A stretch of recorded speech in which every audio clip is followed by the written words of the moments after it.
Hello friends, welcome to our channel Khatri Steno. Subscribe our channel for more dictations on daily basis. Get ready for the JW passage for High Court exam. Ready? Start. The appellant has filed the present appeal impugning a judgment dated 4/3/2016 and an order on sentence passed by the ASG for Central Tis Hazari Courts.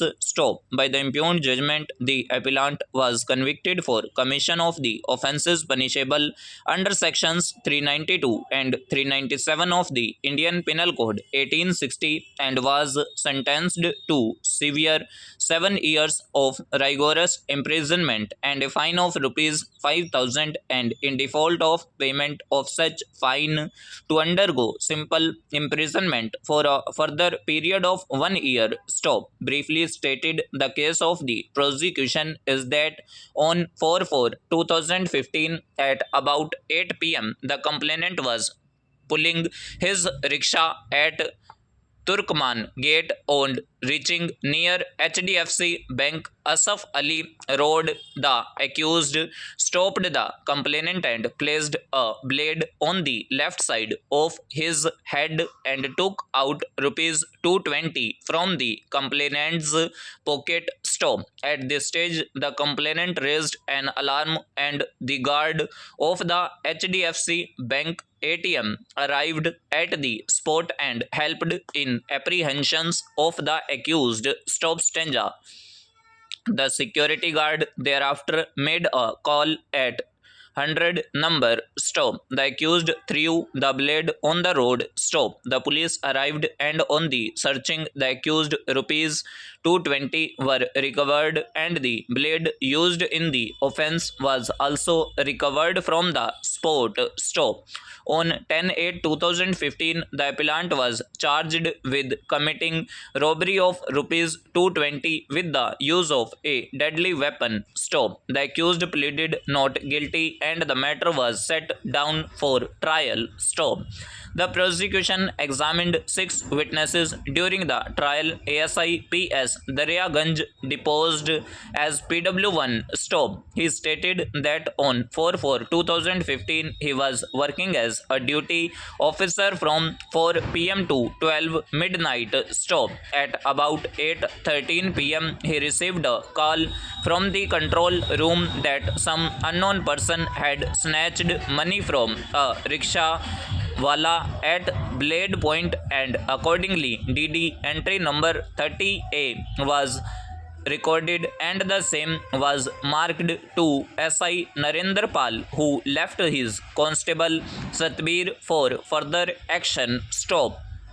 At about 10 p.m. received a rukka sent by Sub-Inspector Narendra Pal, on the basis of which FIR was registered. Stop. Stanza. Constable Satbir P.S. Daryaganj deposed as PW2. Stop. He deposed that on 4/4/2015 he was posted at P.S. Daryaganj. Investigation Officer SI Narendra Pal received DD number 30A and thereafter PW2 along with SI Narendra Pal reached the spot near HDFC Bank Asaf Ali Road where the complainant Safiq Sheikh and the guard of HDFC Bank met them and produced the accused Javed. Stop.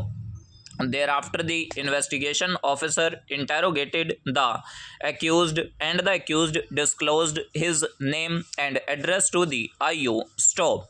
The IO recorded the statement of the complainant and prepared the rukka. Stop. PW2 took the said rukka to the PS and came back to the spot with a computerized copy of the FIR. Stop. PW2 stated that cash amounting to rupees 220 and one surgical blade were recovered from the accused. Stop. The IO prepared a docket of the same and sealed it with seal of VP. Stop. The sealed docket were produced and one of them contained cash worth rupees 220 and the other contained a surgical blade. Stop. Both were identified by PW2. Stop. PW2 also identified the accused in open court. Stop. In his cross examination, PW2 stated that when they reached the spot, no one except the complainant was present. Stop. He stated that he came back to the spot at about 9 p.m. Stop. PW2 stated that the IO had not recorded the statement of any public person. However, he corrected himself and stated that the IO had recovered the statements of the complainant and the guard. Stop. He affirmed that the IO had not mentioned the denomination of the currency in his statement or any other statement. Stop. The guard who was posted on duty as a guard at ATM HDFC Bank Asaf Ali Road deposed as PW3. Stop. He stated that on that day at about 7:30 / 8 p.m. he saw the accused coming from the Delhi gate side and one rickshaw puller along with his rickshaw was coming from the Turkman Gate side. Stop. When the rickshaw puller came in front of the aforesaid ATM, the accused caught hold of the rickshaw puller who was shouting, "Stop." The rickshaw puller then apprehended the accused, and at that time the accused had some sharp-edged object in his hand. Stop. He stated that thereafter the rickshaw puller dragged the accused to the middle of the road near the ATM and asked him to call the police and stated that the accused had snatched his money and that he had a sharp-edged blade. Stop. Stanza. Sir, now the question arises and the amendment which honorable member has brought forward also raise the question, namely to what extent the supremacy of parliament has to be accepted, question mark. Sir, at one stage when the Supreme Court had struck down the Bank Nationalization Act and the Privy Purse of abolition measure, there was a dominant body of thinking in the country that parliament should be supreme. Stop. People then said, as eminent justice had said, that the constitution of a country should not be what the judges say but what the people say. Stop. The feeling was like what President Roosevelt had said, namely that the courts should not be a third house, a third chamber, a super legislature, a super parliament. Stop. On policy question, parliament is supreme. Stop. Stanza. Sir, then there has been further thinking on this question and this constitution amendment bill also raises this question. Stop.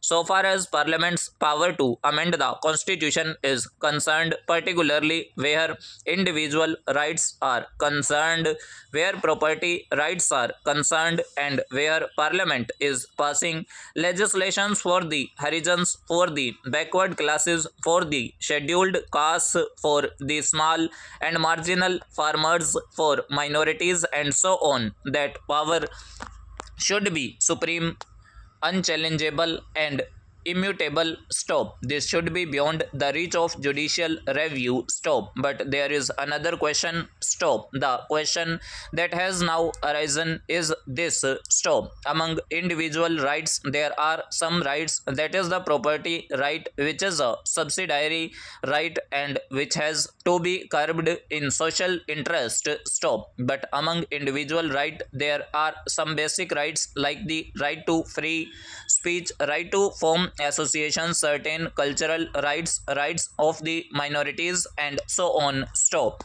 The question therefore arises that when we say parliament is supreme and parliament's legislations should not be checked or should not be judicially reviewed or should not be set aside or should not be declared ultra vires the constitution by the courts, then we say that so far as parliament's socio economic legislations are concerned, like abolishing landlordism, curbing monopolies, curbing restrictive practices, curbing discriminatory practices, curbing exploitation of the weaker and backward sections, and so on, the courts should not come into the picture. Stop.